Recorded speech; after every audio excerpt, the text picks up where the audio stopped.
Sa ibang balita naman, naresolba na ang hidwaan sa pagitan ng BIR at mga doktor.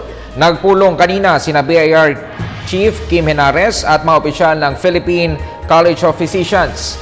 Dito tiniyak ng mga doktor ang kanilang suporta sa kampanya ng BIR sa tamang pagbabayad ng buwis. Ang report mula kay Sweden Velado.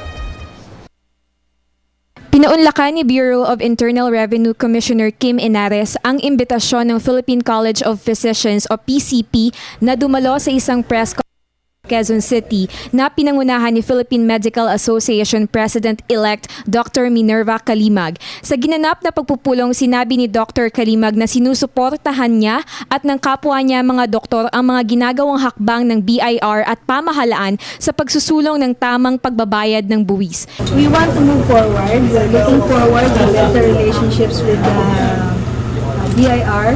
Sa katunayan, bukod sa mainit na pagsuporta ng PCP sa BIR sa pagpapalakas ng sin tax campaign, 2 taon na ang nakakaraan, katuwang ng Philippine Medical Association ngayon ang BIR sa pagpaplanong gumawa ng isang website para sa mga doktor. We will put up that website where we are going to collaborate with the BIR regarding putting up of the content for the website. Bukod sa website, bahagi rin ng programang nais ilatag ng PMA at BIR ang pagdevelop ng mobile applications na makakatulong sa pagpapadali ng pagbabayad ng buwis. You set the appointment or you buy goods into your books, when you issue receipt, then at the end of the month, the system itself will generate what you have to pay the bureau and will submit electronically and pay electronically, no? Ayon kay Dr. Kalimag, 2 ang layunin ng pakikipagtulungan nila sa BIR sa pamamagitan ng paggawa ng website at mobile apps. Magkaroon ng isang system na parang mapabilis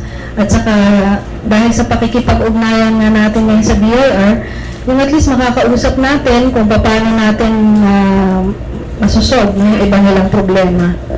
Samantala, nakatakdang umupo sa PMA si President-elect Dr. Kalimag pagkatapos ng termino ni President Leo Olarte ngayong ika-30 ng Mayo. Para sa Telebisyon ng Bayan, ako si Sweden Velado.